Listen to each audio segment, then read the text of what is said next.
Hello and welcome back to How to Connect with Humans. This is episode 9 of series 3. So hello, how are you? Hello, how are you? I'm good. Good. I'm really happy. Good. I'm really happy because we have somebody back that we have on series 2 that we had an instant connection from the beginning, from the time that we met, and during all this month also we've been knowing more about what he does and what his life's been, and we have a beautiful connection. We're really excited about he's got some new projects and some new things coming out that are so great. So Dave Hill is here with us. So thank you so much for being here.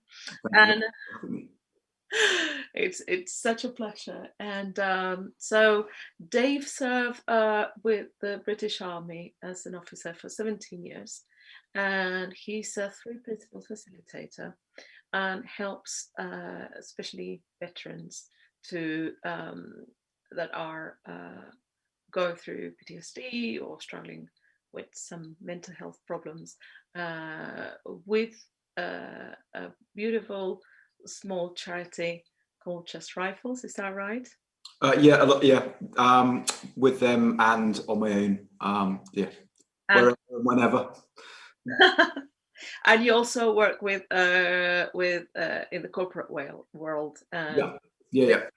Someone's got to pay the bills somehow. So yes, of course, and also I can imagine that also helps paying for running the charity and well, the charity does quite a good job of fundraising for itself, and pays for the various bits and pieces for the guys as and when they need it. So yeah, my connection with them is they link me up with people. So that's about it. I do a little bit of fundraising for them occasionally, go along and support things, but actually the main connection is them introducing me to people that have reached out to the charity or that have heard about me and want to get connected that way. But quite a lot of it's word of mouth and amongst a sort of smaller network that the guys use to chat to each other and keep each other straight and narrow. Brilliant. And when we thought of there's people coming in, there's more people coming in, yay! So when we thought about the times that we're in, and if you're watching a video and you don't know what the time is that we're talking about, so this is January of 2021. We're still during COVID-19 times. We are here, us in the UK, and this is our 3rd quarantine. So we thought, well, if there was somebody that we really wanted to talk about, not knowing our certain times and, this like how to go through moments where it really feels so real that there may not be a tomorrow, or there not be hope, or there not be, when we all get in that wobbling state of mind, and we realized that Dave is somebody that has so much experience through that, and keeps creating more resources and things to bring hope to many people. So he decided to call this episode "Finding Comfort in Not Knowing." And personally, I think that's something I really wanted to connect with and hear, and I think it's going to be very helpful. Absolutely. So thank you so much. Thank you. Well, fingers crossed. I suppose I should own up right at the start. And where did the title come from? From a message last week going, have you thought of a title yet for what you're going to talk about? And the reality of no, I have no idea what I want to talk about yet. So I thought, right, well, not knowing what I'm going to talk about is probably a good start. So that's how the title came about, because I needed to get comfortable quite quickly with not knowing what I was going to talk about. Yeah, thank you very much for the introduction. Thank you very much indeed for inviting me back. It's always nice to get a return invite. It means you didn't quite go too far off mark to start off with. So thank you very much indeed. In the spirit of the theme, I haven't actually done any prep for today. So I have no idea how long this is going to last in terms of conversation. And I'm more than happy to take questions at any stage. But before I go into the sort of meat of things, there's a couple of things that I thought I'd clear up to start off with. One is, you know, as the guys have said, I was a soldier for 17 years. The reason I got into or found out about the three principles was a sort of little mental wobble of my own about 4 or 5 years ago, which had nothing to do with military service and everything to do with being a human being. And I managed to work my way through that, and I mentioned that in the last time we spoke, so I won't go into that in any detail. But that introduced me through conversations to the understanding of the three principles that we're sort of talking about today. And I saw very quickly that that it was something that I could see real value in sharing with my friends in the military community that was struggling and suffering in various different guises with their mental well-being. And I haven't looked back since. But from a personal point of view, it has been such a journey, such an eye-opener in how I've learned things in the past, how I learn things at the moment, and how I might learn things in the future. You know, the sort of endless potential for seeing something new and exciting, no matter what it is that's going on, be that something that's comfortable or uncomfortable. And since since I was last on this platform having a chat, I had a bit of another health wobble, but this one wasn't mental. Well, I suppose it was in a way. I was sat having a conversation with some friends, and I had a small stroke, which was quite alarming, but also I realised that I was quite lucky straight away, because actually it was just my right arm and my right hand that was affected. But it threw things into a bit of a, you know, this is something that needs to be focused on right now. And in the following sort of 24 hours, 48 hours of getting used to the fact of what's happened and the various different medical appointments, I noticed that I dropped in and out of clarity of thought as I went through that. The only reason I really bring that up is I might talk about it a little bit, and I just didn't want it to be a surprise that I randomly dropped in the fact that I might have had a stroke. But also because one of the things that has happened as a result of the stroke is I get tired, and that tired can appear as confusion, and you know, yeah, as my brain is learning how to do bits again, how to use my hand and my arm again, it just gets tired, and the way that shows up is I get confused.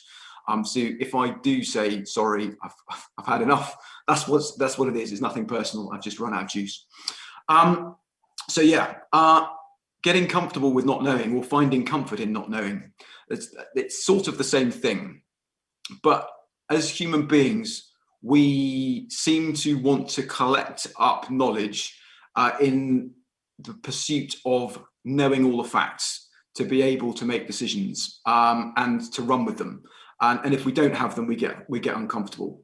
So if I don't know X, Y, or Z about what I'm doing tomorrow, I could get quite anxious about that, and get myself in a real tiz that I then don't sleep, and that can get in the way of how I perform tomorrow. And all of that just compounds and accelerates with itself. And that's not surprising. That's a very normal human thing for any of us to get caught up in. But over the last 4 years, in exploring how I experience the world, and how other people experience the world as well, I've been able to see some similarities of how that all shows up. And that's been quite interesting, because those similarities are, they span the bounds of what people are actually thinking about, the content of their thoughts and what's making them feel anxious, the things that they're trying to accumulate to give them that knowledge to be able to be confident to go forwards is always different. They're always trying to collect different things. And I'm trying to collect different things when I get in that state. So we've got nothing to do with the collection of certain bits of information. And if I have those, I can run with them and I'll be okay. It's just a need for information to hoover that up. And if I've got enough of it, I'll be okay. Well, what I've noticed is when I'm not as invested in the outcome of what's going on, I don't need as much knowledge. I might not need any at all. I might be really quite comfortable in what's going to happen and how that's going to flow. I might even be excited at the prospect of not knowing. And that's a really curious thing, because if we, in one hand, need a lot of knowledge to be able to deal with something, and in another, we can be really quite excited about not having any knowledge, the two things can't be both true. And they both can't be incorrect either. There's got to be some happy medium in the middle. And that's where the principles are really, really quite helpful. If we can see what is going on in that process, and the fact that my feeling anxious about not knowing something is okay, that's absolutely fine. There is nothing wrong with that. That's just how I feel at the moment. Then it can allow that pressure to escape a little bit, allow it to dissipate, and I can be comfortable with being anxious. That was a completely new revelation to me when it first cropped up. It feels very weird to be comfortable being anxious, but it also goes away very, very quickly if you just go, okay, well, I'm anxious, that's okay. There's nothing to be too concerned about. I'm safe. Everybody I care about is safe. I'm just a little bit concerned about something I've not done before. Well, that then makes sense. If I haven't done something before, my anxiety, all it's doing is trying to get me to slow down a little bit, to take my time a little bit more with doing something new, so that I might have a better chance of getting it right rather than rushing at it. But normally, anxious thinking speeds us up, and it's like having a hoover. It's then going around trying to hoover up all kinds of bits of information that may or may not be relevant, just in case. And then all of a sudden we have this head full of noise that makes us feel a little bit more anxious, because we now can't see any of what we were trying to do anyway. Thankfully though, my well-being, I know for a fact that my well-being is always there. Where it feels that I lose it is when I get lost in my thoughts that are taking me away from that well-being. But being absolutely confident that it's there allows me to get used to, I suppose, get used to it more readily in terms of that state of feeling anxious around what's going on. And that it's okay, and I will get back, I will be able to see my well-being again when that time comes. And it might be the next hour, it might be the next minute, it might be the next seconds, it might be the next day. Who knows? And that's part of the finding comfort in not knowing. Not knowing when that's coming back is okay, because it's there. I haven't lost it. I've just lost sight of it. I have still got it in my pocket. It's like running around the house looking for your keys, like I was doing earlier when I was going to go and drop the children off, to find them in my trouser pocket.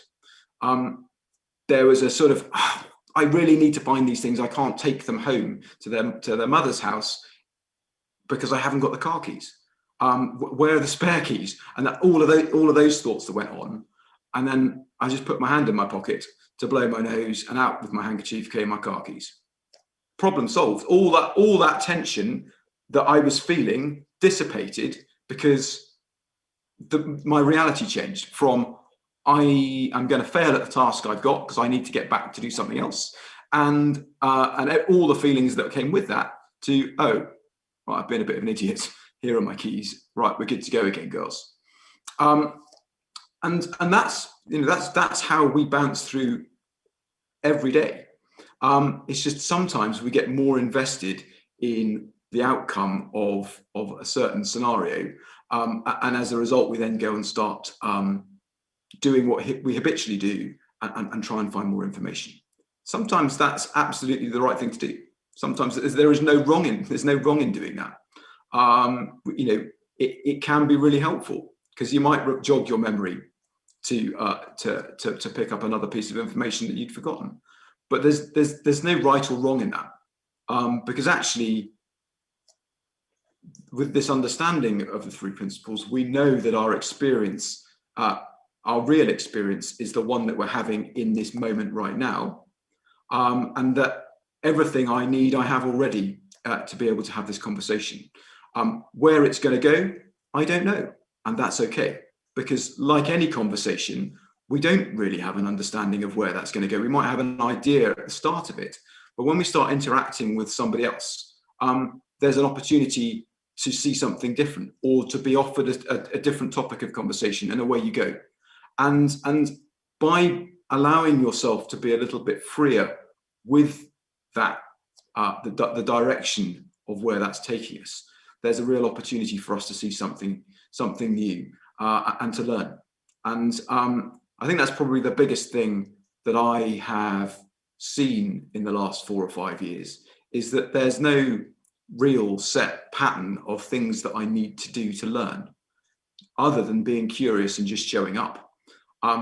Because if I'm aware and I'm curious and I am looking, I'm more likely to spot stuff that I might have been too blinkered from because of my anxiety around, well, no, I need to be focusing on this topic.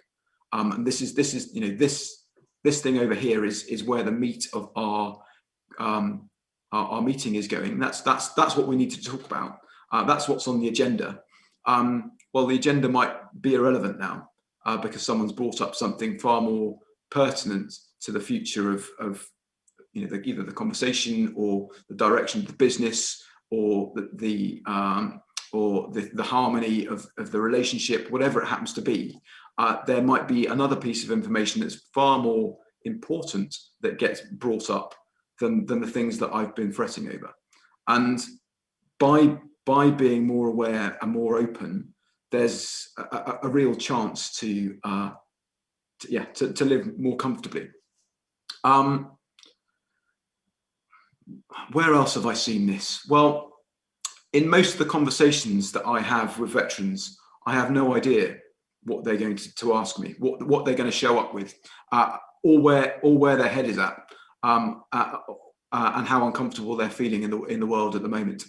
And that could in the past, that potentially would have stressed me out. Certainly before I got comfortable just sitting back and listening, because actually I now know that there's nothing I can particularly do for any individual other than be there and show some quiet time, share some quiet time with them, and just to listen, to see where to see what shows up between the two of us, or however many there are in the group, because it's that quiet space of the unknown that allows new things to percolate through, and for the conversation to change direction for whatever it is that's been going on in their minds. So yeah, that's the sort of main gist of this idea of being comfortable in the unknown, is that actually all day, every day, what is round the corner is completely unknown. 2 months ago, when I sat down to speak to my friends and have a conversation, we were talking about a project that we might be picking up to run with. I had no idea at the start of that conversation that I was going to have a stroke, that I was going to be dialing 111 and be told that actually, no, that's the wrong thing, dial 999, that I'd be in A&E, that I'd be being told I'd be having a CAT scan, and all of the thought processes that go with that. I had no idea that any of that was going to happen. But actually, I came through all of that quite comfortably in the main, because I trusted the system around me. I trusted the people that were there to support, both on the end of the telephone with the 999 call, with my friends initially, as we were talking through the symptoms that I was having and what that might be, with the ambulance crew when they turned up, with their uncertainty and them phoning the GP and that sort of round robin conversation that happened, and with a couple of hours sitting in A&E on my own, wondering what the hell was going on. All of those things were unknown. There was a massive unknown about what was going on with me and my health. But I was comfortable knowing that I was in the right place, and that if anything else was to go wrong, that the people that I needed were around me. And when my mind did jump, and it did occasionally, when I was told by the doctor that I was going to be sent for a CT scan, my initial thought was, oh Christ, they're worried you've got a brain tumor. And my heart started racing at that point, and a load of other thoughts came in. And then thankfully, quite quickly, another one went, well, wouldn't it be good to know one way or another if you do or if you don't? The fact that they're sending you for a CT scan means that there's something they want to try and rule out or not. Well, that's a good thing. And no amount of blood pressure taking and pulse checking and reflex testing and asking me questions is going to say what's physically going on inside my head without using some magic machine. Well, cool, let's go and get that done and let's see what the doctor's got to say about it. But worrying about that right now until I get that result isn't going to serve me. I could absolutely spend my time doing that. I could phone other people and get them worried about it and we could all get worried together. Or I could just be confident that in the fullness of time, I will know. Some information will be given to me that I'm not aware of at the moment. And anything that pops into my brain at the moment is pure conjecture. It's my brain trying to do its best to piece together the bits of the jigsaw puzzle that it understands about strokes and being in hospital and CT scans. But I'm not a doctor. So let's wait for the answers to come back from that and have an informed conversation about it and deal with whatever can show up when it shows up and not beforehand. Now, that's sort of the way I've explained that sounds quite easy, and it sort of is, but it can also be quite a tricky thing to spot when your mind is running. You know, that's something I'm noticing at the moment when I'm feeling tired, when I'm getting the fatigue from trying to relearn how to use bits of my hand again. I don't piece all of those bits of information together. The way it shows up for me is feeling confused and feeling a bit tired, but I'm not able to put all those pieces together all the time, first time. Sometimes I need to rely on other people to go, are you okay? Are you feeling a bit tired at the moment? And that can be a bit of a nudge to go, oh yeah, okay, I had a stroke, didn't I? I need to do and chill out. Right, can you make me a cup of tea? I'm going to go and sit down with my book. Or quickly arrange for someone to do something I was supposed to be doing so that I can give myself that space. Well, I don't know when those points are going to come up, but I also know that it doesn't really matter because I will be able to step through that I will come out the other side and that I will be able to recharge my batteries one way or another. Sometimes I might not be able to take the break. There might be something I physically have to do. Knowing that and going into that, knowing that I'm only 60% me is quite a useful thing as well. I don't put so much pressure on myself to get the same outcomes I might if I was fighting fit. But again, finding comfort in not knowing is really, really quite a helpful starting point. So anyway, I hope that's given us something to talk about before we sort of open it up to discussion and before I forget, because that's likely to happen. The two things I wrote down to share with you that are unrelated to the topic probably are a couple of projects that I've been working on, or one that I'm just finishing and one that I'm just starting. For the last couple of years, I've had the absolute privilege, and I'm still slightly blown away by the opportunity of working with Dr. Bill Pettit, with Judith Sedgeman, and two other veterans that are three principal practitioners, Brad Gallup in America and Fer Meyer in Israel. And the five of us have been sitting down on almost a monthly basis and reading through Sydney Banks' Missing Link and recording that along with our discussions around what we hear as we go through it. It's been quite a while to get all those recordings done. We've also been assisted by a chap called Paul McCarthy, who can't join us this evening. Unfortunately, he's got another call he's on. Paul did all the video editing for us for free. We've all done it for free, and it's a gift that we've sort of giving to the world, hopefully to pick up and run with. It's got a YouTube, they've all been posted on YouTube. I'll send the guys the name of the channel after this, so you've got a link for it. And while it is called The Missing Link for Veterans, actually, it's bigger than that. We all know that veterans is just a label for a subset of the world's community, and that the three principles is a human sport. And it's absolutely pertinent to anybody and everybody. It just happens to be that we got ourselves together to talk about it from a veterans angle, because, yeah, it's a topic close to the fire of our hearts. It's something that we see people struggling with on a daily basis. You know, I'm a rifleman. I served for 17 years in the infantry, the British infantry, in a regiment called the Royal Green Jackets, and then the Rifles. And just last year alone, we lost one person to suicide every month.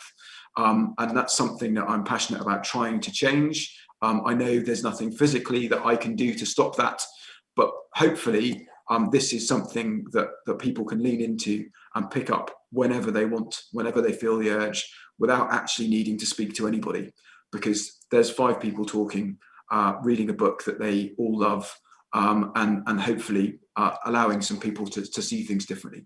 So that's the first project, and it's been a labour of love. We've got it there, and it's now out in the world, which is awesome, and hopefully that starts to pick up some pace and get shared around the place. So, you know, if you take a look and you like it, and you think someone will benefit from it, then please share that.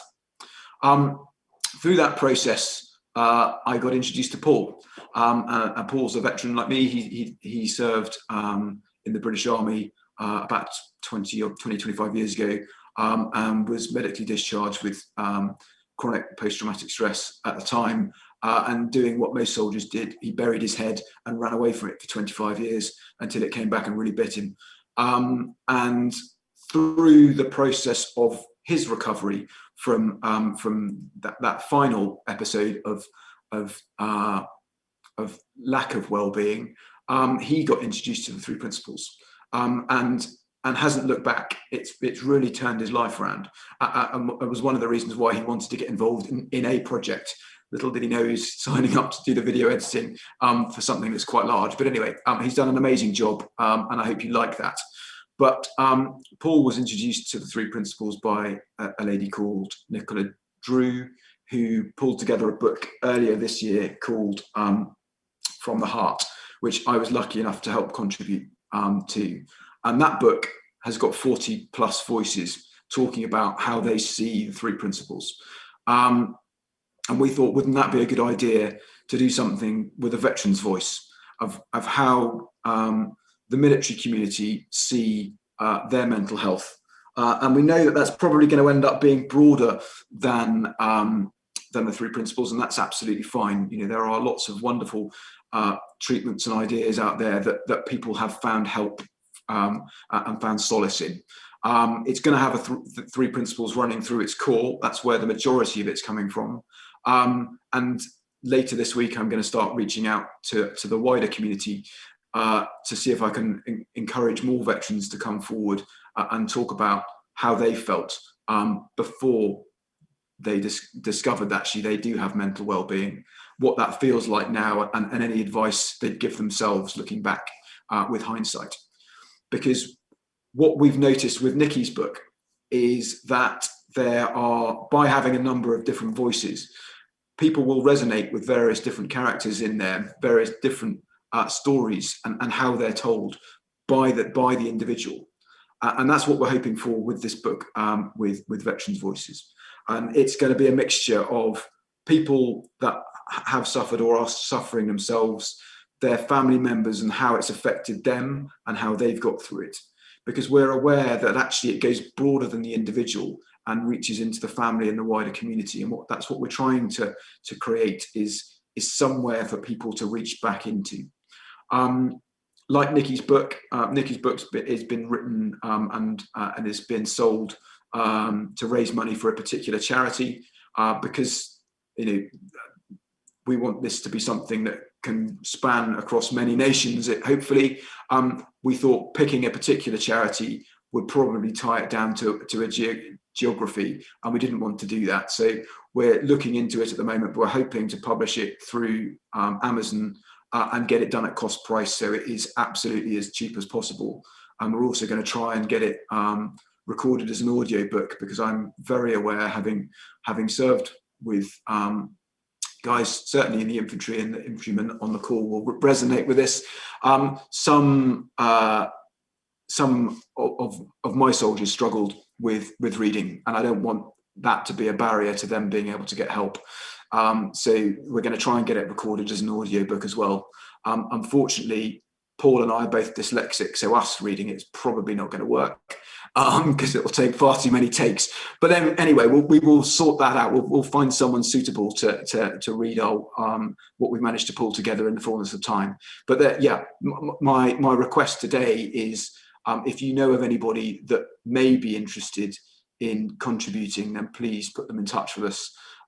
We'll share a link. We've put a sort of brief web page up to explain what the project is, and we've put in some snippets from some of the contributions we've had already to try and give people a flavour of the direction of travel. So I thought I'd better get those in before I completely forgot, and Paul shot me tomorrow for failing to talk about it. So getting back to the topic of finding comfort in not knowing, if anybody has any questions or wants to sort of open up the discussion, then please feel free to do so, and we'll see where it takes us. Thank you so much, Dave. Well, Wayne is what is the label? Are people able to unmute themselves? To do that? I can do. Yeah. So we're going to do that. And I would like to say that on the Facebook group of How to Connect with Humans, we have already shared the link for the missing link for veterans, which is the YouTube channel that Dave is talking about. And I'm sure that we can probably find people that would be happy to do the reading and the recording. So don't worry about that. That's out there now. So we have Ed and Helena here. So please, guys, unmute yourselves if you want. Raising the hand. Hi, folks. Can you hear me okay? We can. How are you guys? You well? Yeah, I'm good. Thanks, Dave. Dave, I'm a big fan. As long as it's okay with you, Carolina. It's would it be okay to say hello to an old friend who I haven't seen for a while, which is Bally. I can see him in the bottom right of my picture. Mbula Vanaka Nongwital Vadabatiko.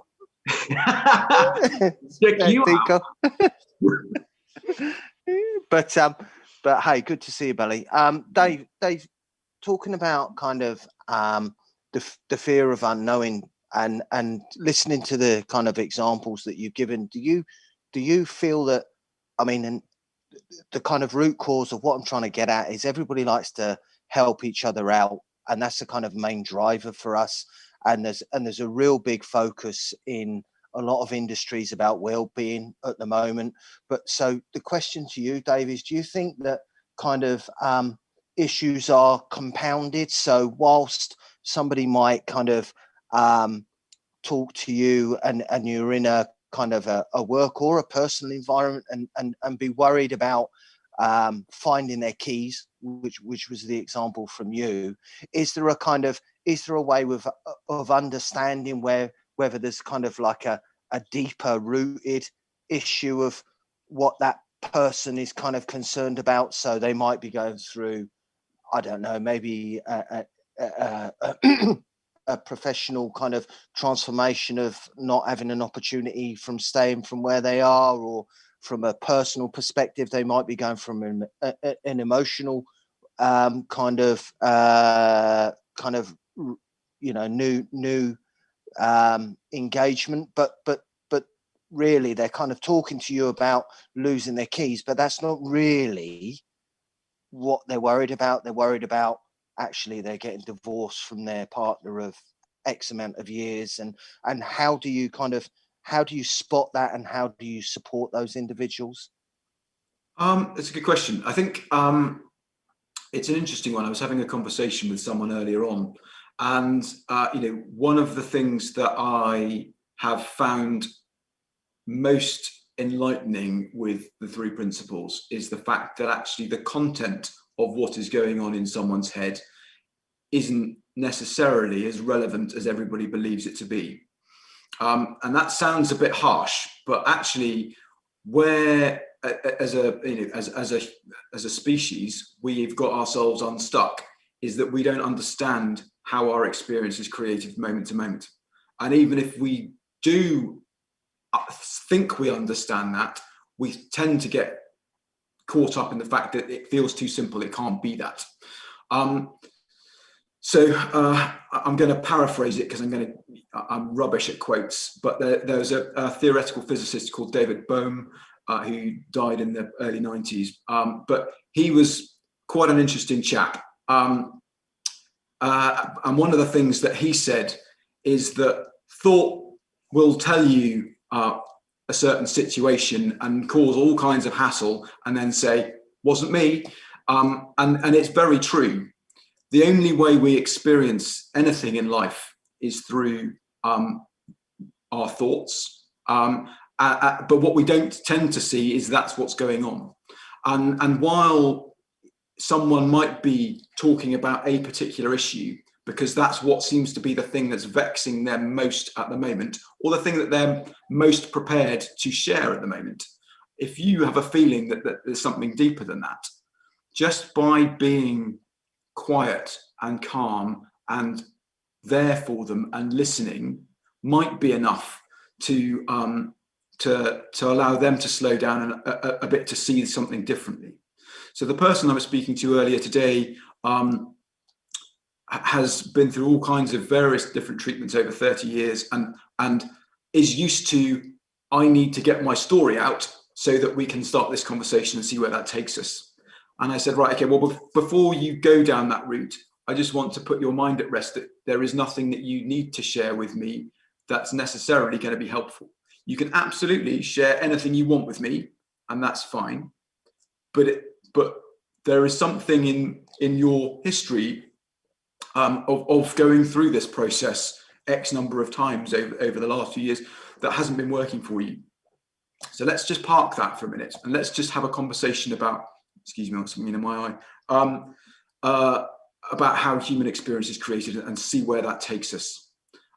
Because they were at 100 miles an hour of nervous tension, of anxiety about how the conversation was going, about who I was, how that whole thing was going to play out. And just by being there for them and gently talking about life in general allowed them to slow down. And we left the conversation after about half an hour in a much more comfortable place, with the door wide open for where we might take that in the future if we ever do.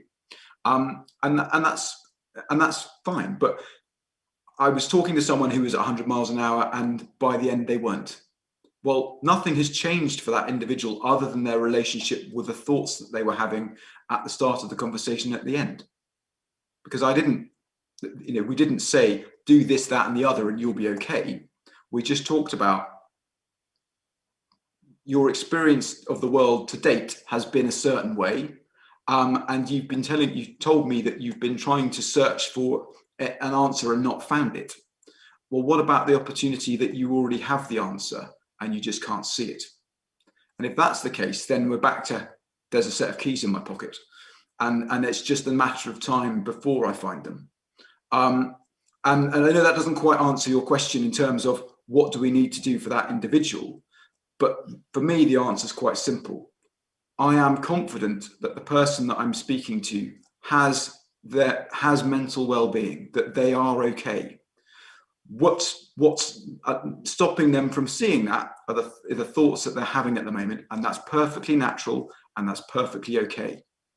So there's nothing for me to get excited about other than try and help someone unpick some of that so that they can see that, oh, it's my thoughts in the way of me seeing my well-being.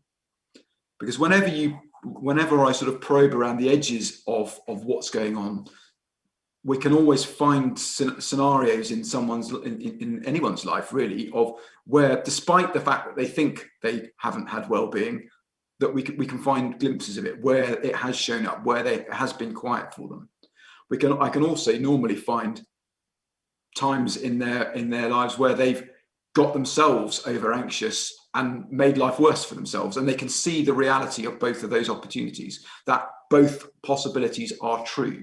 And if both are true, then there's middle ground and there's movement.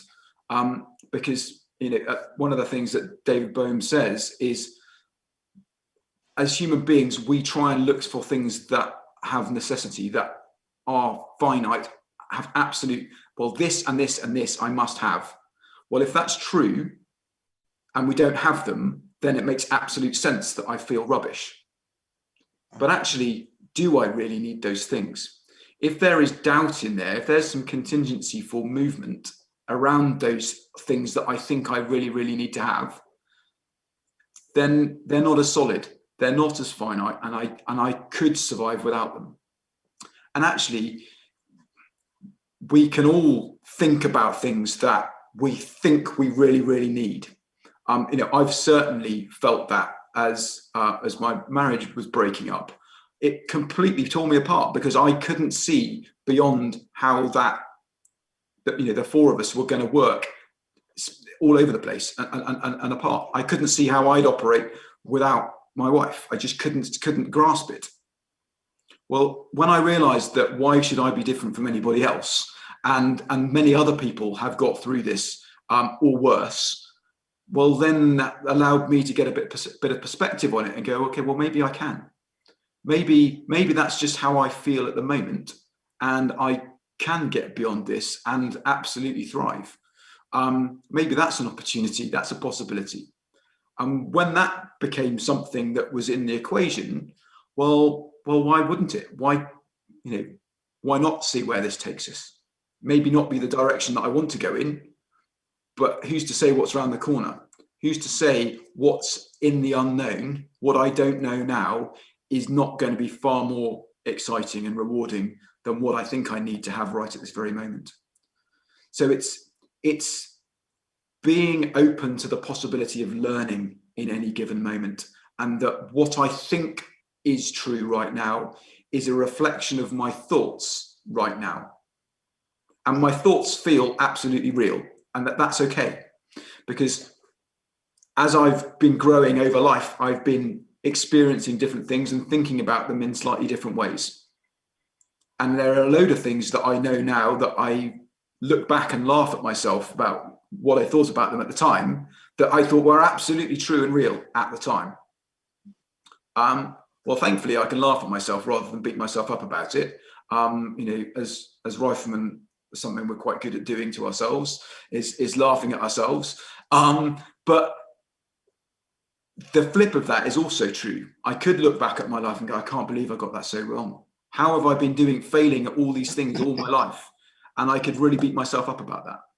Well, unfortunately, there are people that do feel like that through no fault of their own. And they think that is the only thing that they've got going for them. They see that as absolutely true and rigid. Well, by showing up with a whole load of love and some understanding that that's just how they see it at the moment, and knowing that their well-being is there inside them already, they just can't see it. Well, while that can cause people to get a little bit upset at times, because they go, you're not taking this seriously, or you're making light of this. Once they've got through the fact that you're not changing, that you are sticking to your guns in a compassionate way, they start to get curious. And when they start to get curious, things get less solid, and movement starts to come in, and that opportunity for growth starts again. And that can happen for anybody at any stage in their life. No matter how much they think it's not true, it's possible for all of us. And you just have to listen to people like Bill Pettit talk about some of the people that they've helped in a medical sense through this journey of mental well-being, and how institutionally the organisation around them at the time has said this person is not fit for the real world. They should be incarcerated until they're not, and they're allowed out because something has changed. The individual has seen something different that has allowed them to move on from whatever it is that they were struggling with at the time. Well, if that hope is there for people at every point in the spectrum of mental health or ill health, then that's true for our colleagues at work who are worrying about what their next assignment might be, or our colleagues that are struggling with a relationship that they can't see beyond, because it happens to us. It's happened to me. In my career, there have been points where I've not been able to see beyond it until I could. And at the point I could see it differently, everything's changed. The perspective, everything changes from black and white to Technicolor.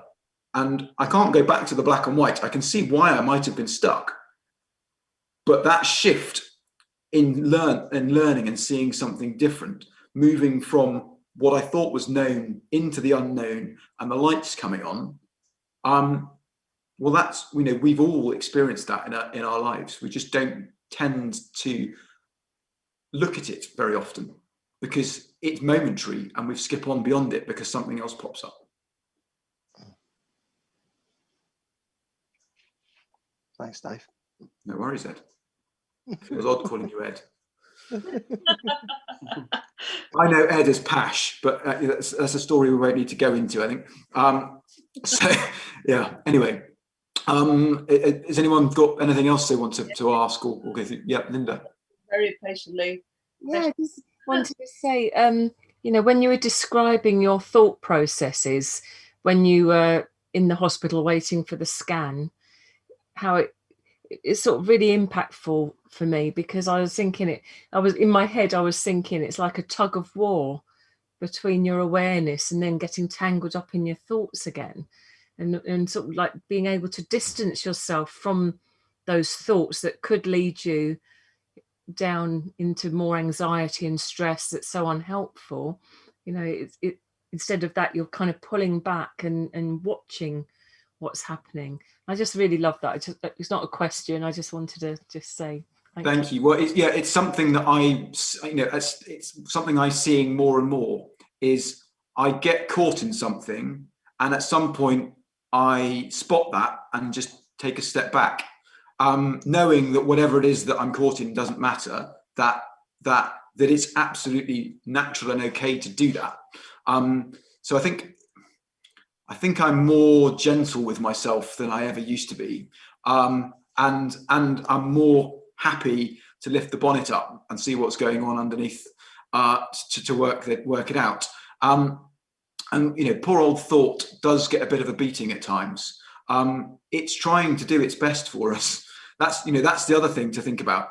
Everything that my brain was telling me in those thoughts in that time was trying to help me piece together the jigsaw puzzle that was in front of me.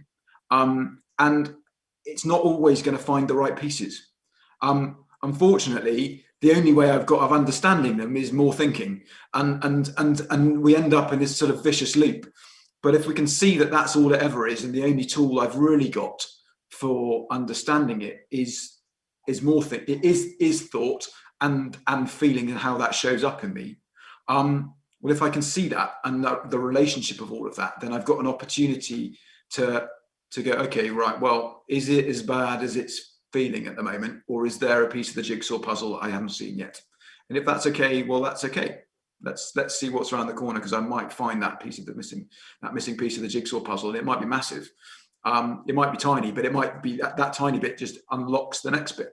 like any old jigsaw puzzle. You know, you can be scratching your head for hours going, oh, I can't see anything. You pick up one bit, slot it in, and then all of a sudden 10 bits have answered themselves. That's life. And unfortunately, the jigsaw puzzle changes shape all the time, and there are no edges to it. But that makes it quite fun. I love that idea of being more compassionate towards your thinking. You know, I hadn't really thought of it like that before. They are sort of like, oh, no, another thought, no, it's irrelevant, don't need it, you know, quieten down. But actually thinking, no, you're just doing your best. But yeah, you know, we are doing our own, you know, brainstorming. You know, the rules of brainstorming is there's no such thing as a bad idea. Well, there's no such thing as a bad thought. It's what we do with it after that. It's the sort of second or third or fourth or 10,000th order thought that comes after the completely innocent one that we've stuck on the board. And that's a useful thing to try and remember as well. You know, everything about our makeup as human beings is designed about survival. You know, it blew my mind and worried me in equal measure the first time I heard Bill Pettit and George Pransky say suicidal thoughts are our friends. What? But actually thinking about it and the way they explained it makes perfect sense. You know, it is all the lights on the dashboard coming on at once, going, stop the car, things aren't working, you're going in the wrong direction.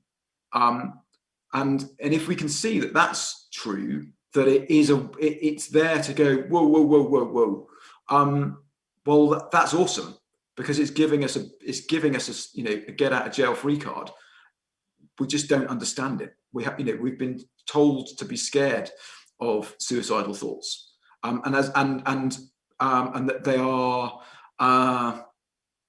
they're not healthy, and therefore people don't necessarily share when they feel like it, when that's showing up for them.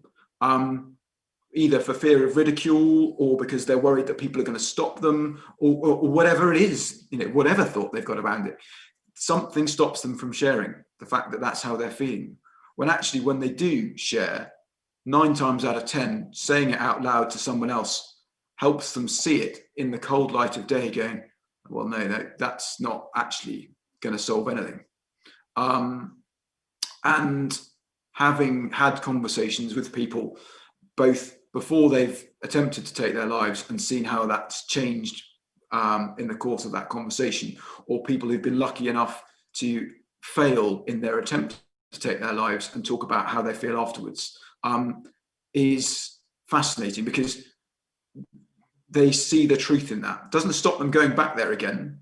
You know, I had one friend who has wrestled with it for probably 9 or 10 years, and at one point he got so comfortable with the fact that suicidal thoughts were part of his life, he felt okay about it. He was still feeling rubbish about most things, but suicidal thoughts were like, it's just another of those. Great, okay. The weird thing for him was when he started to feel better and he still had suicidal thoughts. That really freaked him out. He goes, well, I'm feeling better now, and this thought's just come into my mind. Whoa, what's going on there? I said, well, you got comfortable with the fact that it came up when you weren't feeling well. How about the fact it's just got confused and it's showing up unnecessarily like it was before? That you can move beyond that. He went, oh, I hadn't thought of it like that. And all of a sudden, a whole load of thinking around something that didn't feel right to him in his understanding of what was going on fell away. And that's, you know, that's cool. That's what's so lovely about being able to take that condor moment and step out of ourselves slightly and go, right, okay, is what I'm feeling and what I'm hearing in my head actually serving me at the moment? And if it's not, okay, fine, it's just noise at the moment, and I could do without. But I know it's there trying to help me, and I can't quite see why. And for me, at the moment, that shows up as confusion, and I can't see when I'm confused until I can. And then we go, oh, it's that again. Right. Sit your backside down, have a cup of tea, and read your book. Fantastic. Thank you. No worries. Thank you, Linda. Let's see if we have anybody else that wants to share or ask a question.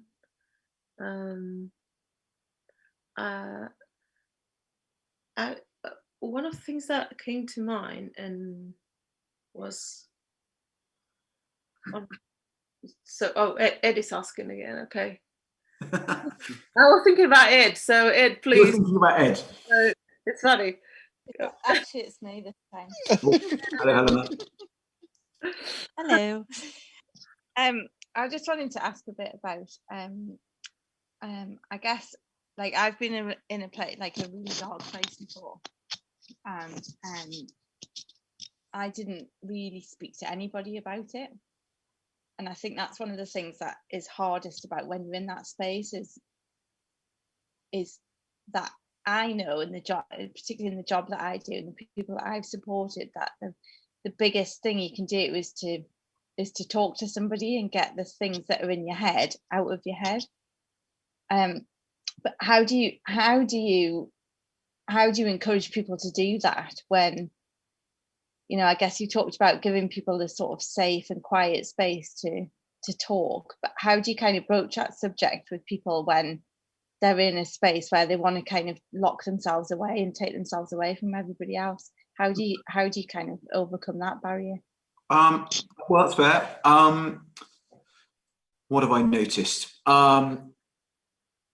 There's a couple of things generally. One is more people being open about how they feel and the conversations they've had, because the more normal this kind of conversation is, the more people will not worry about it and ask for help. So that's one thing. And the more grown-ups in organisations that are prepared to do that, the better, because actually it's leadership. And people seeing that, oh, right, they're comfortable saying that, then it's okay for me too. And I know that's something that the Army's getting its head around at the moment. And there's a couple of generals that are now actively talking about their mental health struggles that they have had or are still having, which is great, because actually the organisation is a hierarchical one, and for the youngsters at the bottom, or in the middle for that matter, they need to know that it's not a dangerous thing to put their hand up and say, I'm struggling. So that's one thing. There's a sort of element of making the conversation normal. The second is someone locking themselves away. Again, that's their thoughts trying to do them a favour. It's them trying to help themselves. So if you can see that that's what's going on, and you don't get anxious about the fact that that's what's going on, you're just aware of it. Well, there's nothing stopping you asking if they want to have a chat about anything, or just, would you like to have a cup of tea, and just sitting down or going for a walk with them in silence. Because actually that quiet space that I've been talking about is something that people feel. It's not something that they necessarily intellectually get. So I've had conversations with people where we've been in the pub just chatting randomly about stuff, and all of a sudden they've opened up about a part of their life that neither of us had any thought was going to happen. And at the end of it, they've gone, crikey, where did that come from? Well, it's come from the fact that they realised the conversation had no judgment in it. They weren't aware that that's what was going on, but that space, they felt confident in the fact that there was no judgment, and were able to share and open up. So if, that's sort of where things have got to with me and the guys, the majority of the guys that are coming to me directly are coming because they know I'm not going to judge them. That's it. They just know I'm Dave, and it doesn't matter that I was a company commander at some stage. I'm just Dave, and that's it. And they know that whatever we talk about stays between us, that they can say whatever they like, and that's fine, and it's not going to go anywhere. And also that there is no such thing as something daft that's going to be said. I might be the one that's saying the daft stuff. Who knows? But by being open with each other and holding that space open, all kinds of things can happen. So while someone might be completely clammed up and not prepared to do anything, just being with them and giving them the opportunity could be all that's required. And it might not happen the first time, You might just have a nice quiet cup of tea or a walk or whatever. It doesn't matter. That when they feel comfortable, they'll open up or not, and there's nothing we can do about that. But knowing that the possibility is there and that they are okay is a starting point. And if you think they're not okay and that they're going to do something, to ask them. You know, half of the people that I've spoken to who have tried to take their lives have said, if someone had asked me how I was feeling or if I was feeling suicidal, I'd have owned up. You know, I can't remember the name of the chap, but there's a fairly well-known YouTube video of a guy who was schizophrenic, or is schizophrenic, in San Francisco, who got it in his mind that he needed to throw himself off the Golden Gate Bridge. But he wrote a rule in his mind that said, if anyone asks me how I am, then I won't do it. And he got on the bus and no one asked him, and he got off the bus to get on the bridge. So if anyone asks me, I won't do it. I'll go home. And someone said, would you mind taking a photo of me? Which he did and handed the camera back, but no one said, how are you? And he threw himself off the bridge and survived. So he was ridiculously lucky from that point of view. But his experience of letting go of the bridge, he realized as soon as he let go of it that he regretted doing what he was doing, and that there was no going back now. It was all over. But he regretted it instantly. And so what he's now doing is going around telling people his experience of someone who shouldn't have survived, what he did, and how that shows up. Has it stopped him being schizophrenic? No. Has it taken away or taken him off his medication? No, it hasn't. But he is more comfortable now with his schizophrenia and how that shows up for him, and more comfortable with his thoughts of when they can be outrageous, that he doesn't need to do anything with them. Then, well, that's brilliant, because he's seeing life differently. And he's also helping change lots of other lives by sharing his story. Well, that's how we can help each other, is by being open, being compassionate, and not judging each other. Mm-hmm. I think that's like part of the problem, is the whole excuse me, the kind of self stigma that you attach to, that you kind of shame yourself almost, isn't it? Is it that story is quite similar to the Johnny Benjamin, the stranger on the bridge story from Waterloo Bridge. So, spent quite a bit of time with Johnny talking about his story as a schizophrenic, and his that was like a big kind of media thing around him, trying to find the stranger on the bridge who talked him down from that. Just by somebody saying, are you okay? Mm-hmm. It can be as simple as that. I can remember walking into Waverley train station one day and hearing, coming over the sort of PA system, what sounded like someone sitting on the microphone and having a conversation. It was, "You all right? Do you want a cup of tea?" And it sort of went on like that for a bit. What's this? But actually, it was a very clever ad by the Samaritans saying, if you see someone that looks distressed, just ask them if they're all right. And maybe ask them twice, because their reflex response will be, "Yeah, I'm okay."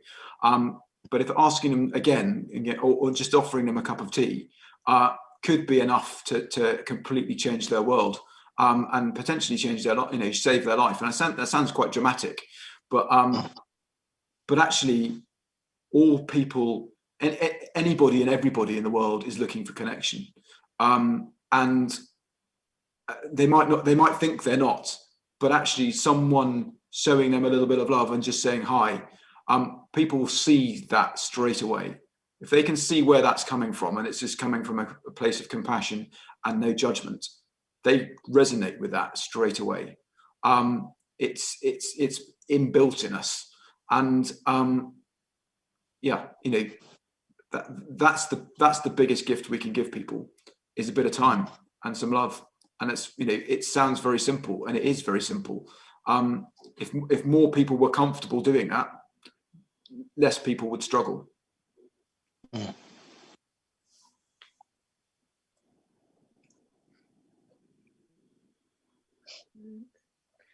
I know I have Julia waiting to share or ask a question.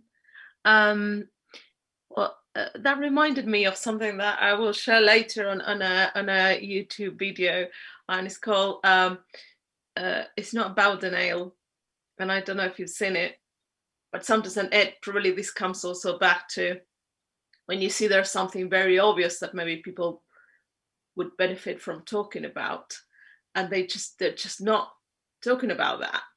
So it's like you see somebody standing on the bridge looking then about to throw themselves, and you go like, oh, are you okay? And they go like, yeah, I got a bit of a cold, and you go like, yeah, but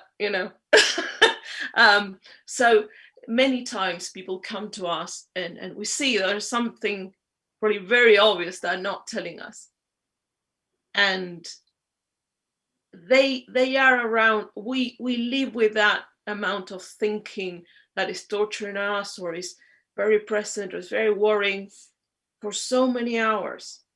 The people that come to us spend so much time in that amount of low thinking that the best we can do to offer is the cup of tea, in a way, is the give them a break from that. Like, some people will benefit by talking about something of that, but then the best gift we can give them is so they stop having so much thinking about that, and they have a holiday, and then because they have the resources they need to go, oh, now it doesn't make any sense for me to throw myself. Why was I thinking? Why was I thinking that, ending my life was a good idea or whatever, Or maybe they never mentioned that. They were just like, oh, give me a hand, mate, and they get off the side of the bridge and they go on with their lives. That's what we do. That's what we do. We just give them a, and this video about it's not about the nail. There's this lady talking to the boyfriend or the partner, and she's saying, but you don't understand, it's so difficult, I have this headache, it's terrible. And then the camera starts and it's like, yeah, but love, the problem is, and he points at her head, and he points, just like, no, you don't understand, it's because the kids, it's because the job, is because the way I grew up, and the camera starts turning around, and she's got a massive big nail here in the middle of her head. And he's just going, well, could it be the nail? What nail? You never listen to me, she's like in that, So maybe I don't know if these answer any of your questions, but sometimes it's just allowing them to just forget about the nail and just giving that space of more quiet, easy chat, neighbor chat,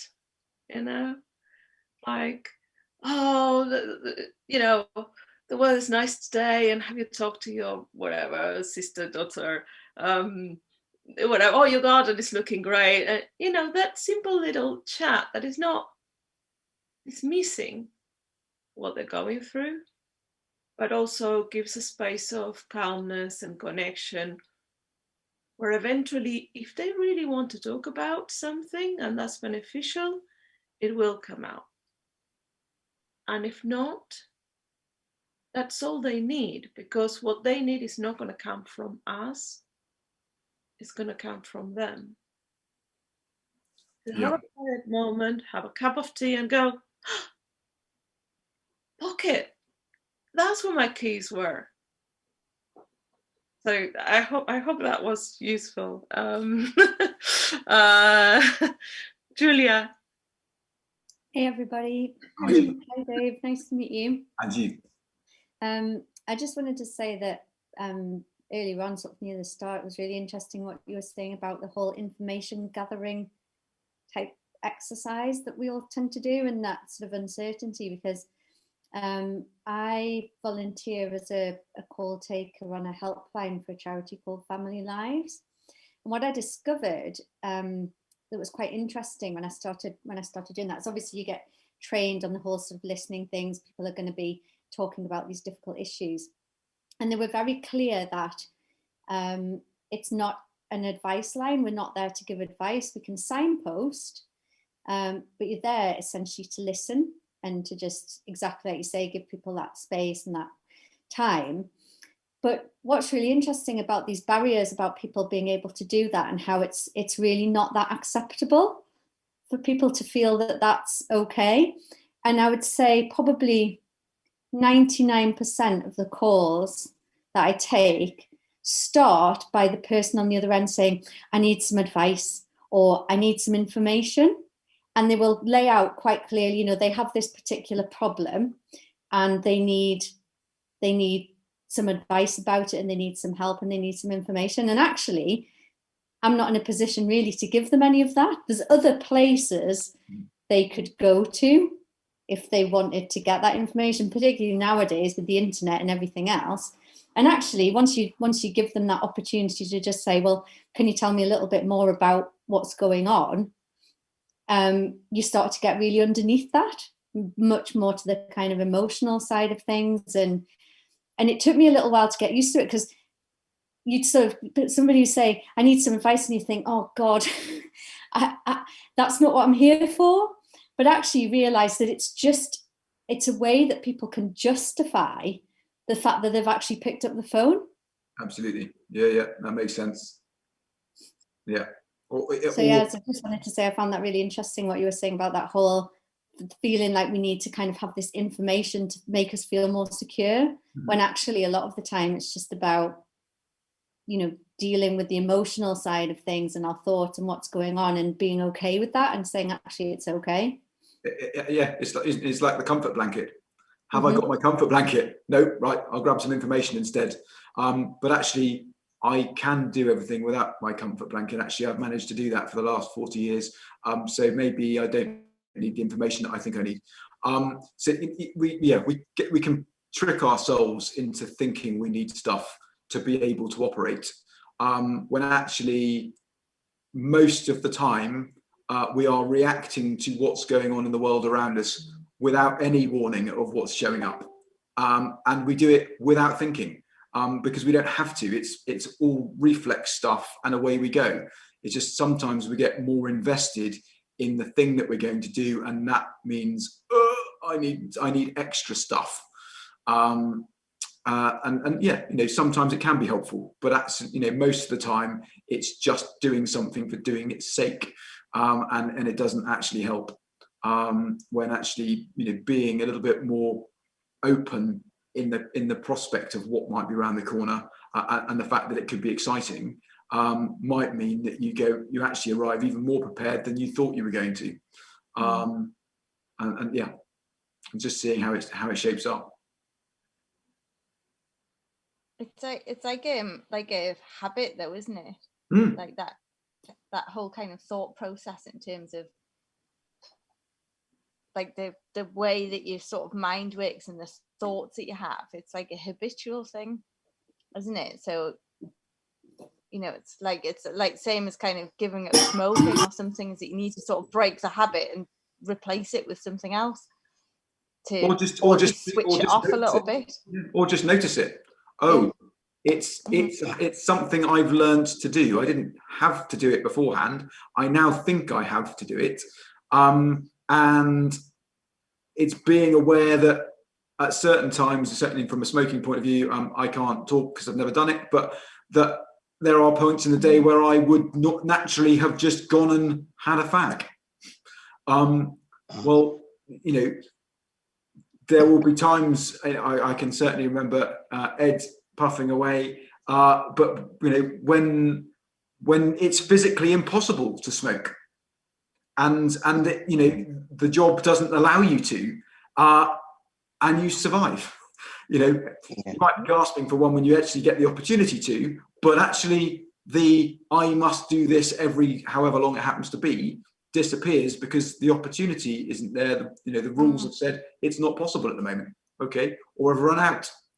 And you see people getting a bit scratchy. the whole business of habit and reflex is something fascinating. That's basically what thought is. It's a reflex. And so things that we've encountered before get built up over time. That's how we learn to pick up new skills. Language and the ability to speak is a reflex. Our ability to tie our shoes is a reflex. We don't become something that we just do. There's an amount of thought that goes, I've put my shoe on, I need to tie the lace up, but then it just happens automatically. At the start, you're all fingers and thumbs and you're all over the place. But actually you learn it. But if you've learned it, it also means that it wasn't necessarily necessary. You didn't have to be able to tie your shoelaces. You could go out and buy stretchy shoes or Velcro shoes or whatever and still survive, or just go around barefoot. There's always more options than we give ourselves credit for. And we tend to get stuck on the fact that I think this way, therefore it is this way. That's true up until the point that we see that it's not.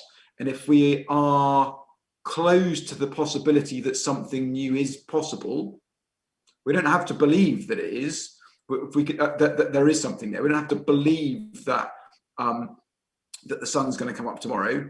But if we adamantly believe it's not, then we're going to be absolutely shocked tomorrow when it shows up. But if we believe it's a possibility, then there'll be more comfort in the fact that there's options involved. And that's a fairly rubbish analogy, but it's the best I could do at this time of day.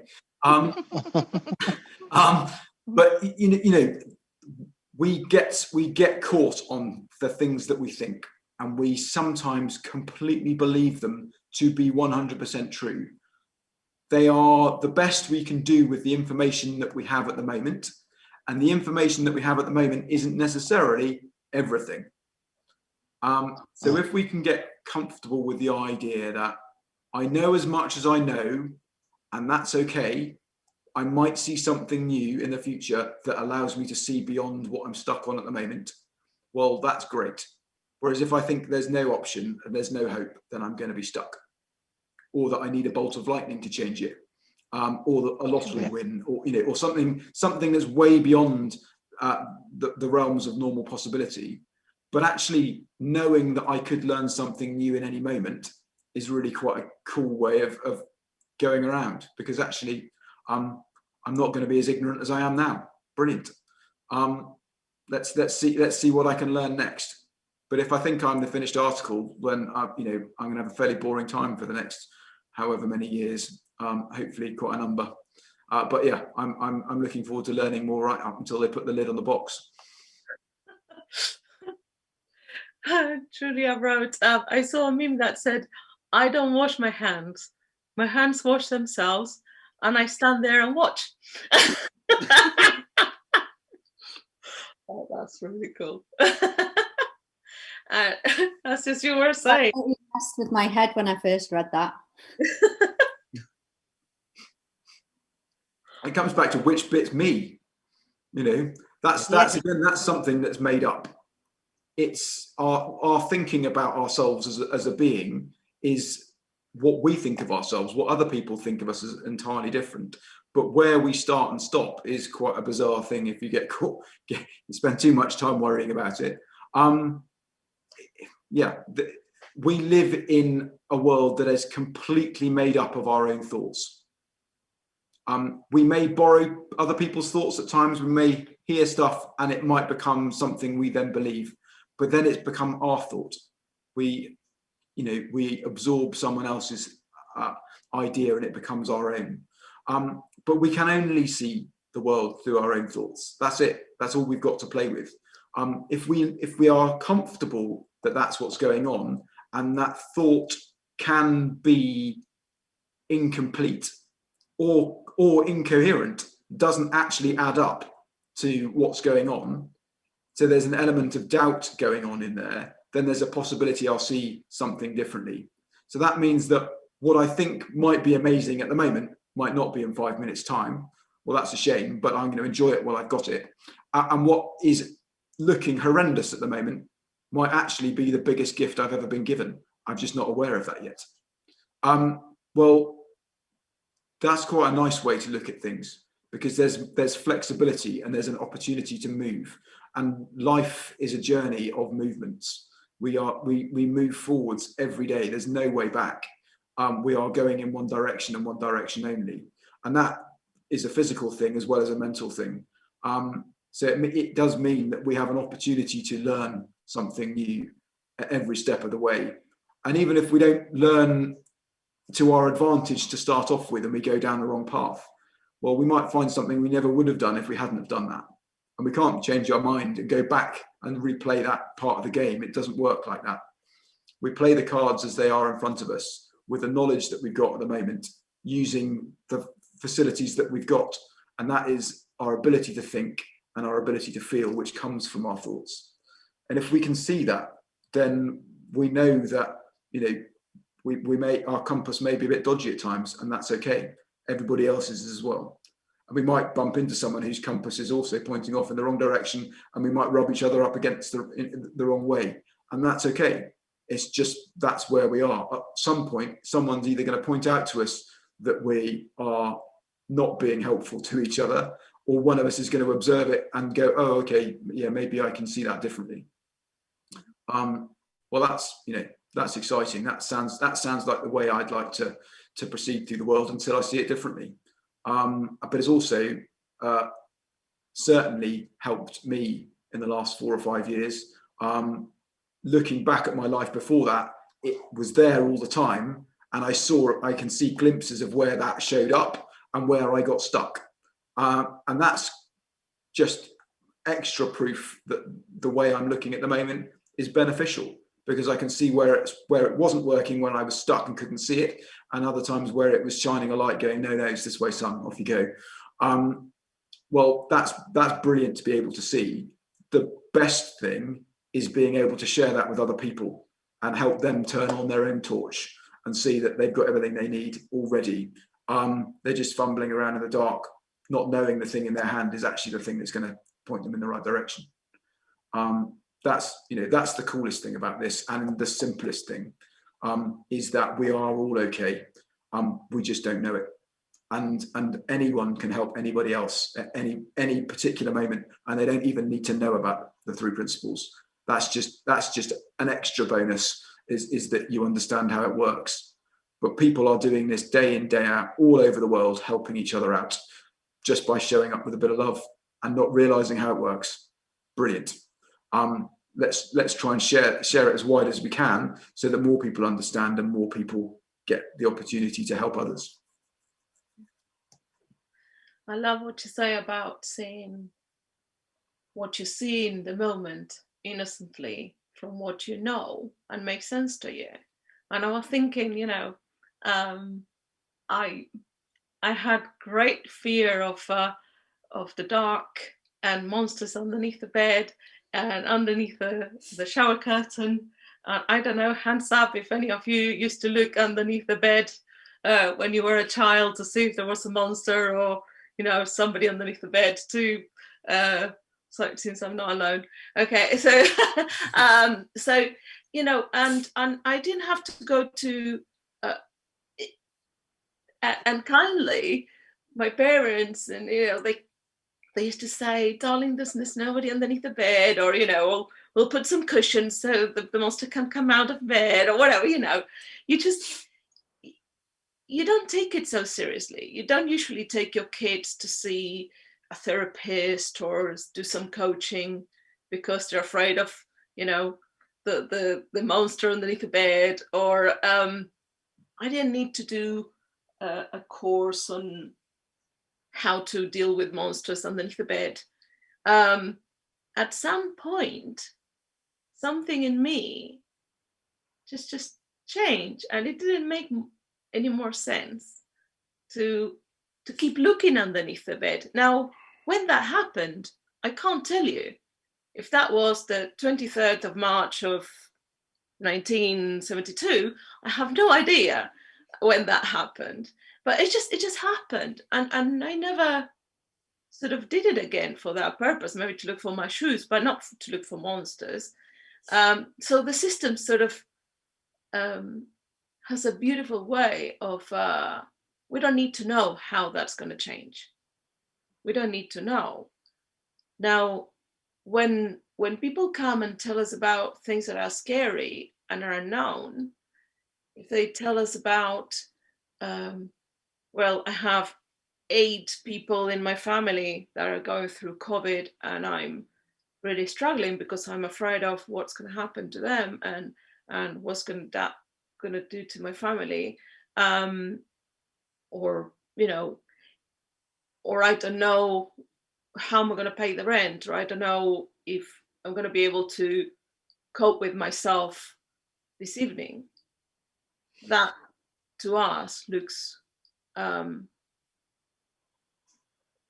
obviously we as people get a lot more agitated listening to that, because it's in a way it looks that it should take more worry from ourselves to the other person, that if a child is telling us about a monster underneath the bed. I'm not diminishing the problem. What I'm saying is that the worry and what they do with that, in a way, it's innocent and not useful. All they can see is that they're okay, and even the people that are ill, they're okay. They have resources in themselves. How that's going to pan out, we don't know. And just seeing that we don't know, that's okay. And it's not nice to sit on that. So if people come to us to say, well, Dave, how can I be a human being that never has a worry, that goes through life being always happy and never having a low mood? That would be the equivalent of somebody coming in and asking us, well, where can I find a unicorn? Yeah, it's completely impossible. But it's knowing the fact that it doesn't matter how we're feeling. That it's our judgment around whether we're up or down that is where we get stuck. It's knowing, it's being able to observe it and notice it and go, okay, well, is this serving me at the moment or not? And that's it. It is that simple. It's being able to see that. But the child with a monster under the bed, or the family with COVID, there is a societal judgment that comes with that. The child with the monster under the bed, well, we know there are monsters, but the child doesn't know that. It absolutely believes that and is scared. So it's the way that child is feeling is exactly the same as the person with the family of coronavirus. It's just we've judged the content of the thought and the feeling to be different and dismissed one over the other. Whereas actually a petrified child is a petrified child. It hasn't learnt that yet, and that's okay. It's normal. But that child is feeling no less pain than the family with coronavirus, because there's no linkage between the two. They're separate, but the feeling state is similar. And that's, we all get caught in that. We all get caught in that. We think, oh no, we were talking about it earlier on in terms of, when I phoned for the ambulance, I felt a fraud because actually I was walking and talking. I just had a gammy arm that wasn't working properly. And should I or shouldn't I? Well, I could have got a lot worse and been more of a problem than if I'd phoned up and then turn up and say, sorry, no, you just had a weird senior moment. Chill out and have another cup of tea. Well, at least I've not clogged up a bed in hospital at that point. Someone's come and just checked and made sure there's not a problem. We can be our own worst enemies at times by overthinking, the situation and diminishing our role or our position within that. If we are really concerned about our health, we should do something about it. And start off with phoning up and having a conversation with someone, because they're the ones that are trained to work their way through that and see whether it is something to be concerned of or not. And we are, unless you are a medical expert, then you're not going to know for yourself. And actually, even if it was yourself, you're probably better off getting a second opinion, because we are our own we are our own worst patients and or doctors. Which I'd be right. I'll crack on. No, sometimes we need that second opinion to go, no, calm down, slow down. I think even sometimes it's just to put your own mind at ease. And I love what you said earlier, because what came to me was the fact that when I came across this understanding, the majority of what I was feeling and thinking just fell away, which kind of gave me an opportunity to see more and to see fresh. That's cool.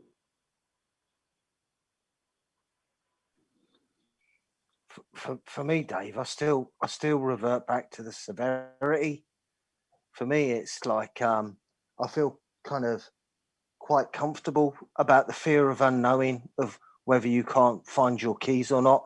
And excuse my French, I couldn't really give a damn. I couldn't really give a fuck. Yep. But the minute you start saying, do you know what? I've had enough and I want to go along to a bridge and jump off, my mind starts racing, and the fear of unknowing there is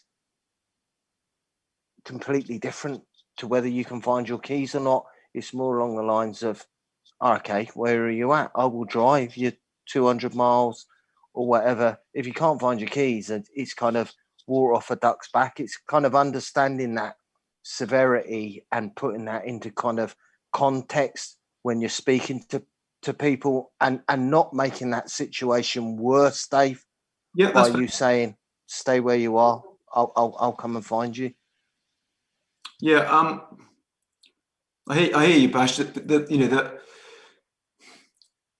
when we start thinking about the severity of what we think is going on in someone else's head, we're on a sort of sticky tightrope, really, because I'm now thinking about what someone else might be thinking about in their head, and then getting caught up in the story. Whereas if I can see that someone is distressed and that I'm nowhere near them, and that tends to be 99% of the conversations I'm having with people, they are hundreds of miles away from me when we're having that conversation. Well, I can't physically get there, but what I can do is be there with them on whatever, through this or on the phone, and see where that conversation takes us. And by reminding them that they're safe and that they're okay, as much as they might not believe it or want to hear it to start off with, the fact that I'm unwavering in my belief around that, and as contrary as that is to their personal belief in that moment, after a while they start to get curious, and if they don't, and something untoward happens, I've done my best. It's not on me at that point, and it's either been through luck that I've called them, or because they've reached out and called me. Well, if they've reached out and called me, well, congratulations. That is the best thing that you've done today. Let's talk about that. Why did you phone me? Because if you were thinking about taking your life and you wanted to tell someone about it, well, that is their inner wisdom jumping out and going, have a chat with Pash. Give Pash a call. Well done. Thank you very much indeed. We've now, that chink of light is there. The door is already slightly open. Let's talk about that. Let's talk about what led you to phone me. Let's see where that came from and why that made sense to you. And they won't necessarily know, and that's fine. We're just exploring how that came about. Well, it's their inner wisdom going, this idea of jumping off a bridge isn't good for your health. phone a friend. You know, you've used up the other lifelines, but that one's still there, and it's available to you. And it might be that the person I speak to says, here's the Samaritan's number, phone them. Or I know someone around the corner, I'm going to get them to come around and see you, because I'm not quite sure what to do. Well, that's okay. That's their wisdom in the moment showing up and seeing what happens. But I know for a fact that if I was to panic, that would potentially cause more panic at the other end of the phone as well. And that's not going to serve either of us. Now, I can't necessarily stop myself from panicking, but I can be aware if I'm feeling like that, and I can tell them that that's what's going on, and that actually I don't quite know why it's happening. Well, the fact that I'm not aware of why I'm panicking might then cause a little bit of confusion, but also some curiosity as to why I might say that. And it just twists the dynamic of the conversation. But the most important thing is if someone is speaking to you that's thinking about taking their life, they are either in the act, they've gone off to do it, and something inside them's gone, no, phone up. They'll probably be unaware of that, but something inside them has said, don't do this instead, and has given them an opportunity to see something different. Their inner wisdom has given them that opportunity to see what is unknown from at the moment, because at the moment they're saying, I need to take my life, but their inner wisdom's gone phone someone, and that's given an opportunity to learn and see something new. And that could be, we're going in the wrong direction, let's go home. So hopefully that answers that question a bit. And you know, I don't mean to be disparaging about, you know, the conversation with car keys and stuff. They are chalk and cheese, but the content of what makes people feel out of sorts is irrelevant. It's whether they're feeling out of sorts and what that's telling them. And it sometimes might have nothing to do with the content of what's in their mind right away. It might be something else further away. And we can get completely lost down a rabbit hole trying to chase why we feel a certain way, when actually I'm just feeling low and that's okay. And I don't need to necessarily know the answer right now, because I know it's going to get better. And it might be that I need to phone someone to help to hear that from them, to get to help me on that journey. But actually, the more of us are having conversations like this and being more open about how our journey through life is created moment to moment, then the less chance we've got of people getting themselves in that absolute nightmare position of phoning someone who does panic, because they are, and absolutely quite rightly, scared of doing the wrong thing, which is what, you know, what the subject of my last talk was about. If we show up in the world with love and compassion and genuine care and no judgment for other people, then they will either see that or they won't. And if they see that, that's brilliant. There's more chance of them seeing it than not. But if they don't see it, that's okay. That's just in that moment. We can't save everybody immediately. It's not possible. What is possible is by being in that place and giving them that opportunity, they have the opportunity to learn and change and see things different and move. So it's not something that I can give someone ever. What I can give them is the space and the environment to see things differently, because it's their own thought that's going to change. It's their own view of the world and how it seems at the moment that is going to change. And there's more possibility of that happening in a quiet, loving, compassionate place than there is in one of tension. But there is absolutely a possibility in one in tension as well, because it's got nothing to do really with the environment. And that sounds counterintuitive. There is much more chance of it happening in that loving environment, but the strangest things can happen and shift in the most violent of moments as well, because it's the same thing at play.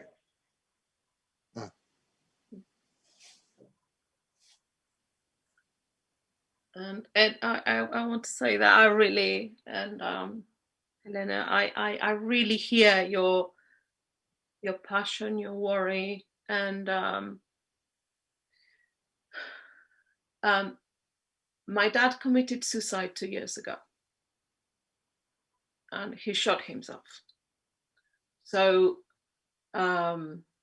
he was part of the Navy for a long time. Then he wanted to work into something else, but in his heart, he was, you know, he was a sailor. He was an officer that served, and I can see that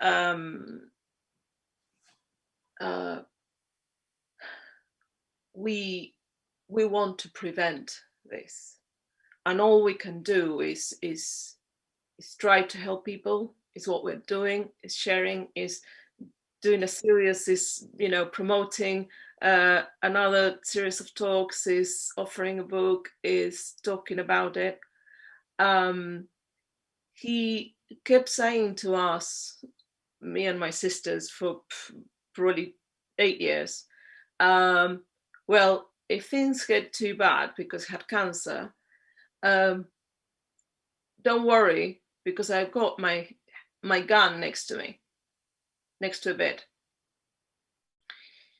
And you can possibly imagine what that does to your family, that the worry that the three of us and anybody around us had to see us go, geez, what is he doing? With a lot of medication, been in that state of mind, and a gun next to him. So at some point along the years, we sort of started trying to get the guns away, looking around the house, trying to get, especially nearly close to the end, and probably with as much as we could do, we talked to him, and he decided to stay, and he decided to stay.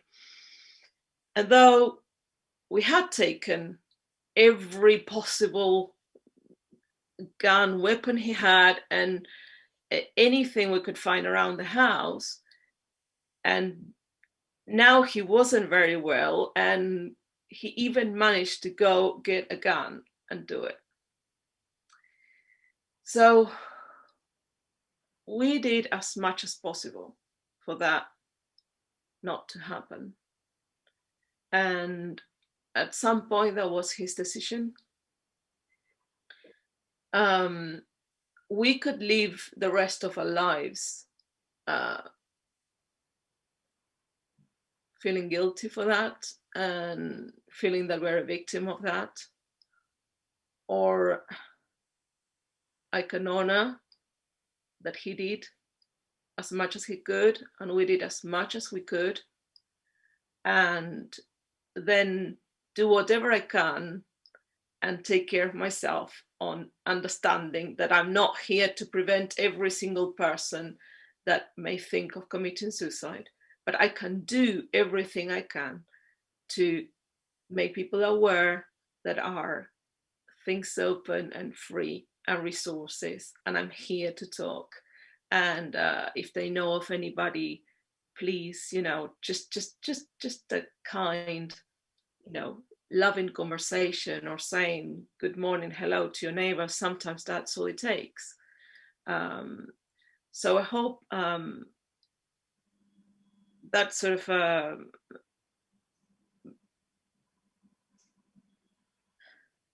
what I'm trying to say is that we need to take care of ourselves as well in that sense. No, it's very true.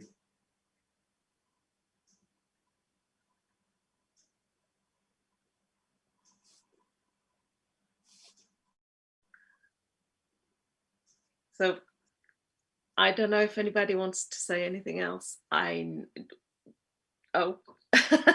Okay. No. There you go. You're going to mute yourself. Hi. What boss said then? It's okay not to be okay. I kept on telling myself when I left the army that I was okay. Realizing afterwards that something was a bit wrong with me until I had help from Dave. And it's just that directional push, because everything that he's talked about, like you said about your dad, that I actually went through that. Starting to time the train stations. We already talked about it with Dave. When to jump.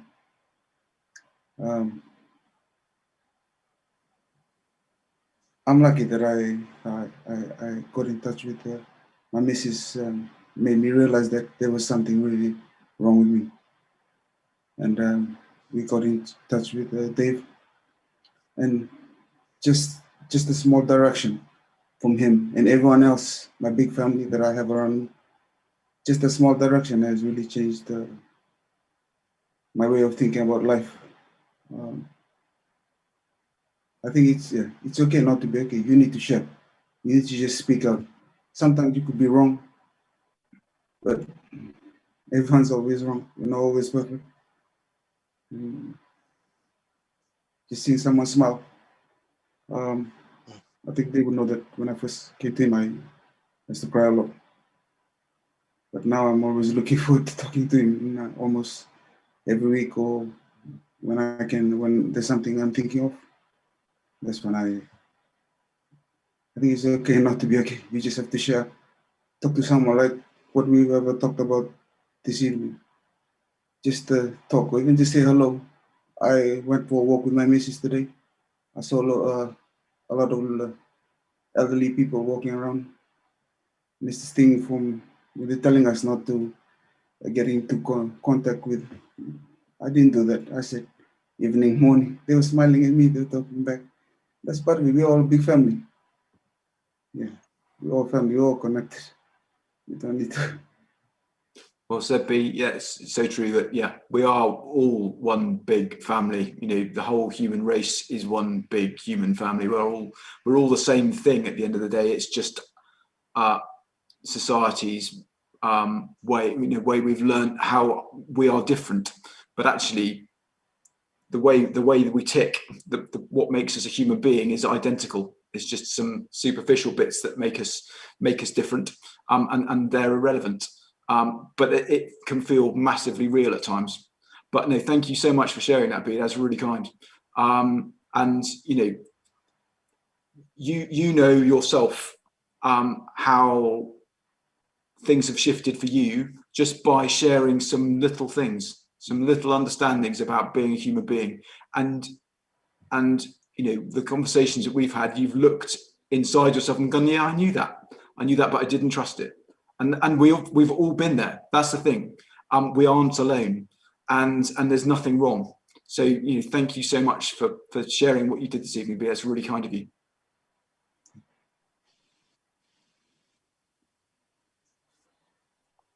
Good to see you, B.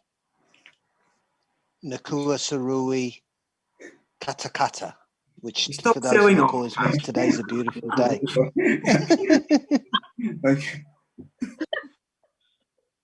I might try to learn that and sing it in that way. Oh, thank you everybody so much. I'm aware of the time, and I don't know, Dave, but I mean, we're happy to stay until tomorrow morning. But I think I'd probably pull a plug. I've got to work tomorrow. I need to get my beauty sleep. And that I haven't got enough time for that before he says it.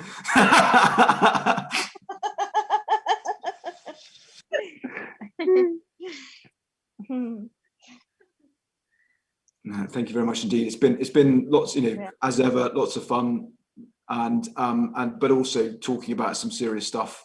But yeah,